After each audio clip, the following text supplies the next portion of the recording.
Sino yung nadala ni Andres?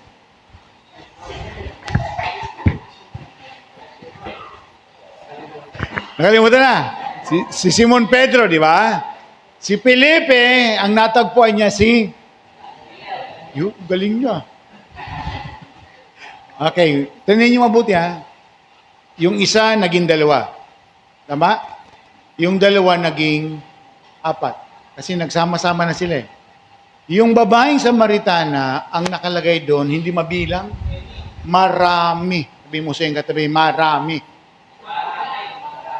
Sabi mo, ikaw, ilan na nadala mo?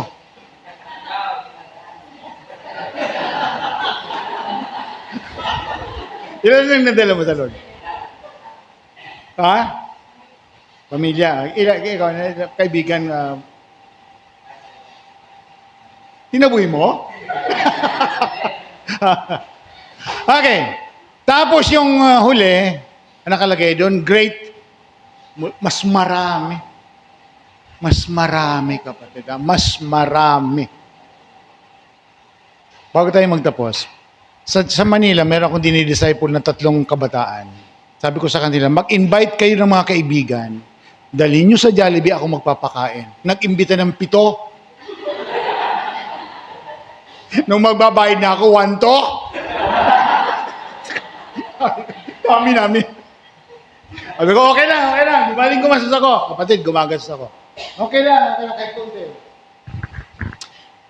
Hindi, tapos, nung matapos kami, sabi ko, bumalik kayo ha, imbitahin niyo ulit. Hindi bumalik! Hindi bumalik. Sabi ko sa kanila sa 3, na dinidisciple ko, okay, hindi sila bumalik. Ayun na, okay. Pabayaan nyo na muna. Baka hindi pa ang tamang panahon. Baka hindi yun ang Nathaniel nyo. Baka hindi yun ang Pedro nyo. Maghanap kayo ng iba. Ngayon ang usapan namin. Magkikita ulit tayo sa Jollibee. Kahit gumastos ako, magdala ulit kayo. Huwag na yung mga yun.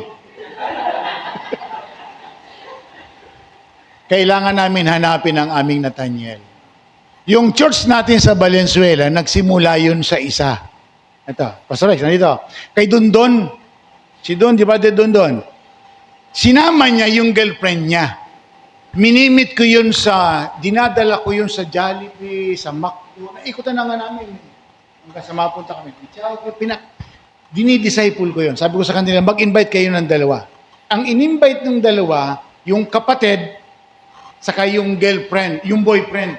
So naging 4 kami, 5. Pinapakain ko yung kapatid, kahit na doon sa pizza, Greenit, kahit kapatid, dinagastusan ko yun. Okay lang, may madala lang kami sa Lord. Mapasaya lang namin ang langit. Yung 4, 5 kami, yung 4, sabi ko, mag-imbita ulit kayo, naging 7 kami. Pinapakain ko pa rin yun. Sige lang, taon. Tuwing linggo, ginagastusan ko yun. Akalain ba natin na maging church, yung isa na naging 2, na naging 4, maging church ngayon ang Valenzuela. Ngayon, may 20 na kami. Kapatid, may halaga ang kaluluwa. Huwag mo naman tipirin. Baka ito bayabas pa rin, bayabas. Mangga. Kapatid, may halaga ang kaluluwa. Ngayon, kung ayaw mo silang gastos, wala ka pang gastos, okay lang naman, pwede naman eh. Sila naman walang gastos eh. Pero ang tanong kapatid, kailan mo hahanapin ang Nathaniel mo? Ngayon may binabaybulsado ko, puro matatanda. 70, 64, 65. Binabaybulsado ko ngayon, puro matatanda. Alam mo kung sinong ginamit sa matatanda naman na yun? Isang taong may sakit, si Brother Ulan may cancer. Kung hindi pa siya nagka-cancer, hindi pa kami magkaroon ng Bible study. Sabi ko sa Lord, pahabain mo ang buhay ng taong ito. Pag ito namatay, Panginoon, mawawala ang Bible study. Kaya sabi ko, Lord, pahabain mo ang buhay niyan, huwag mong kukunin agad. Pinagtsatsagaan ko. Alam mo, ginagawa ko, nagdadala ko ng pagkain. May tuntua, matatanda. Pastor, masarap yung buko pie. Naku, nagre-request pa. Ay, ang mahal nun eh. Pero okay lang. Lord, kaluluwa to eh. Kaligtasan to, kapatid. Kapatid, bago tayo umuwi. Uwi na kayo? Bago tayo umuwi, okay. Maghiwa-hiwalay. Pwede tayo maghiwa-hiwalay muna. Hiwa-hiwalay. Pwede mo kayo maghiwa-hiwalay? Hiwa-hiwalay muna tayo. Hiwa-hiwalay. Hiwa-hiwalay. Bago tayo magtapos, mga 5 minutes na lang to kapatid. Hiwa-hiwalay muna tayo. Pag naghiwa-hiwalay tayo, hiwa-hiwalay. Huwag dikit-dikit. Okay. Kumuha ka ng isa o dalawang upuan sa tabi mo. Nabakante ha. Kumuha ka ng isa o dalawa. Ayan. Ayan lang, ganun lang. Prophetic gesture. Prophetic gesture. Okay. Kumuha ka ng isa o dalawang upuan, ilagay mo sa tabi mo. Ayan. Kumuha ka ng isa o dalawa, okay lang yan. Yung mga nandiyan sa likod, pinamimigay mo yung upuan. Okay, ganito ang gagawin natin kapatid. Bago tayo magtapos. Okay, hindi na tayo magpe-play ng closing prayer ha. Hindi na kapatid. Ikaw na ang mag-pray sa pauwi mo, pag-uwi mo. Ganito ang gagawin natin. Bahala ka kung pahabain mo yan o hindi. Okay na, okay. Ipag-pray mo yung bakanting upuan na yan na mahanap mo ang Nathaniel mo. Okay? Isa o dalawa, ipag-pray mo yan, Lord, gusto kong makaupo dito ang Nathaniel ko. Wala kang upuan, wala kang upuan? Ay, sus!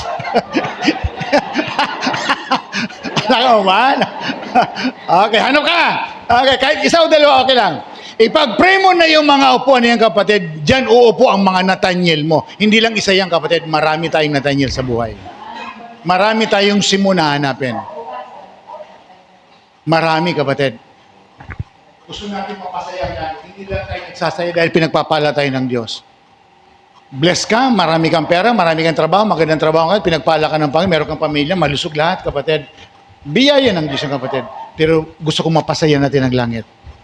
Hindi lang tayo nagsasaya dito, kundi masaya ang langit. Masaya tayo dito, masaya ang langit, wow! Pag hindi tayo pinagpalan lubos ng Diyos, kapatid, ewan ko lang. Okay, ipag-pray mo, kung gaano ka katagal yung kapatid, ipag-pray mo yung magdamag, bahala ka mag-isa mo. Ha? Uuwi na kami. Kung gaano mo katagal na ipag-pray ang kapatid, okay lang, nasa iyo. 5 minuto, 1 minuto, 1 oras kanyang kapatid, okay lang, stay. Gawin mo yan para kay Lord. Ipag-pray mo yung Nathaniel mo na matagpuan mo. Sino yung Nathaniel mo? Pwedeng ka mag-anak? Kaibigan?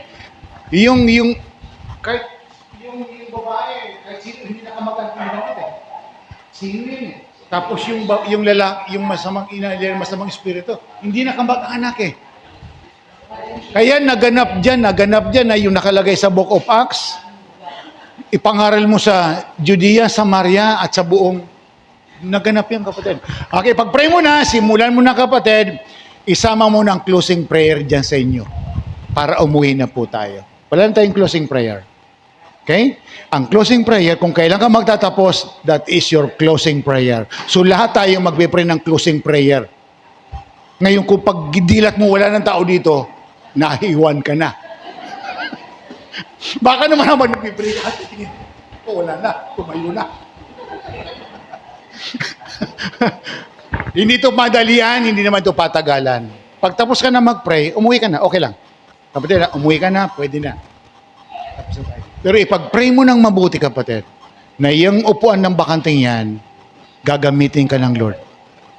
Amen? Mga Nathaniel mo yan sa buhay. Okay, let's start, kapatid. Let's start to pray sa bakanting upuan niyan, kapatid. Okay. Huwag natin pasinin natin mga tabi, please. Thank you. God bless you.